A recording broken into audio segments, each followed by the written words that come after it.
ಈಗ ಮೆಂತ್ಯ ಸೊಪ್ಪಿನ ಪಲ್ಯ ತೋರಿಸ್ತಾ ಇದ್ದೀನಿ. ಪಲ್ಯಕ್ಕೆ ಹಚ್ಕೊಂಡಿರೋ ಮೆಂತ್ಯ ಸೊಪ್ಪು, ಸ್ವಲ್ಪ ಬೆಳ್ಳುಳ್ಳಿ, ಸ್ವಲ್ಪ ಕಾಯಿ ತುರಿ, ಈಗ ಸಾಸಿವೆ ಬೆಳ್ಳುಳ್ಳಿ ಹಾಕಿ ಉದ್ದಿನಬೇಳೆ ಹಾಕಬೇಕು.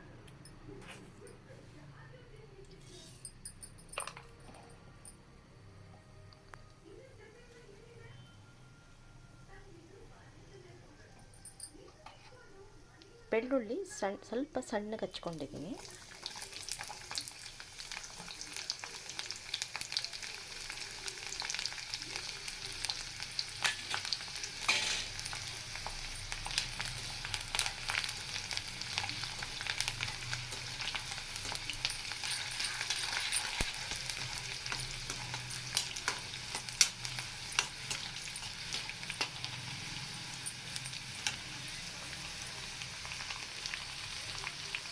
ಈಗ 1 ಸ್ಪೂನ್ ಉದ್ದಿನಬೇಳೆ,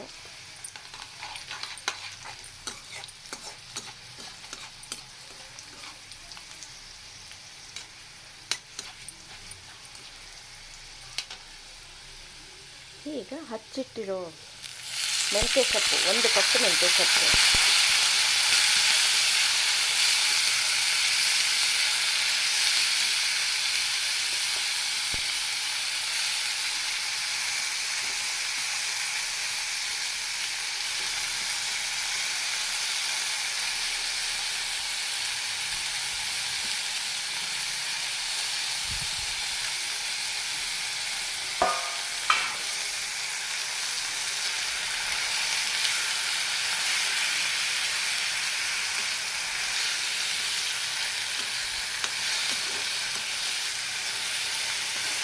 ಒಂದು 5 ನಿಮಿಷ ಹುರಿದ್ಬಿಟ್ಟು ಅದಕ್ಕೆ 1 ಲೋಟ ನೀರು ಹಾಕಿ ಬೇಯಕ್ಕೆ ಬಿಟ್ಬಿಡ್ಬೇಕು.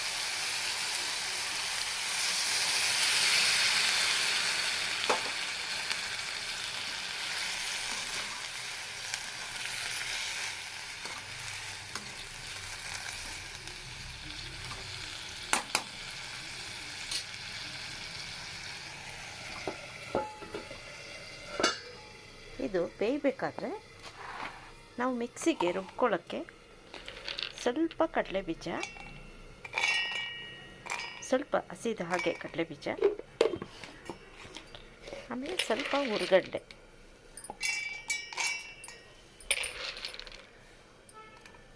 ಇಷ್ಟು ಹುರಿಗಡಲೆ ಸಾಕಾಗುತ್ತೆ.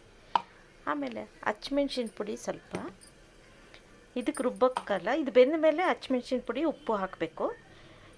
ಲಾಸ್ಟ್ಗೆ ಪುಡಿ ಕಾಯಿ ತುರಿ ಹಾಕಿ ರೋಸ್ಟ್ ಮಾಡಿದ್ರೆ ಮುಗೀತು. ಇದು ಮಿಕ್ಸಿಗೆ ಹಾಕ್ಕೊಳ್ಳೋಣ. ನೋಡಿ ಬೆಂದಿದೆ.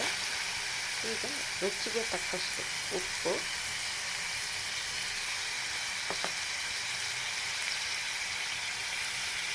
ಕರಿಮೆಣಸಿನ ಪುಡಿ,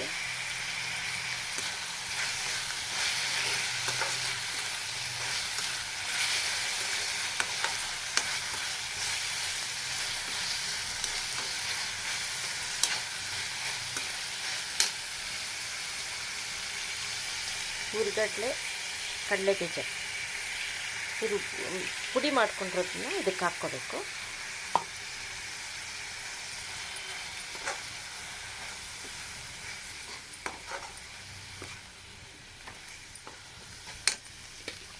ಮತ್ತು ಸ್ವಲ್ಪ ಕಾಯಿ ತುರಿ ಹಾಕಿ, ಒಣ ಕೊಬ್ಬರಿನೂ ಹಾಕ್ಬೋದು, ಯಾವ್ದು ಬೇಕಾದರೂ ಹಾಕ್ಕೋಬೋದು. ಈ ಮೆಂತ್ಯ ಸೊಪ್ಪು ಶುಗರ್ಗೆ ತುಂಬ ಒಳ್ಳೆಯದು. ಈ ಪಲ್ಯ ಅನ್ನಕ್ಕೆ ಕಲಿಸ್ಕೊಂಡ್ರೆ ತುಂಬ ಚೆನ್ನಾಗಿರುತ್ತೆ. ಬಿಸಿ ಅನ್ನಕ್ಕೆ ಮೇಲೆ 1 ಸ್ಪೂನ್ ತುಪ್ಪ ಹಾಕ್ಕೊಂಡು ಈ ಪಲ್ಯ ಹಾಕಿ ಕಲಿಸ್ಕೊಂಡು ತಿಂದರೆ ತುಂಬ ರುಚಿಯಾಗಿರುತ್ತೆ.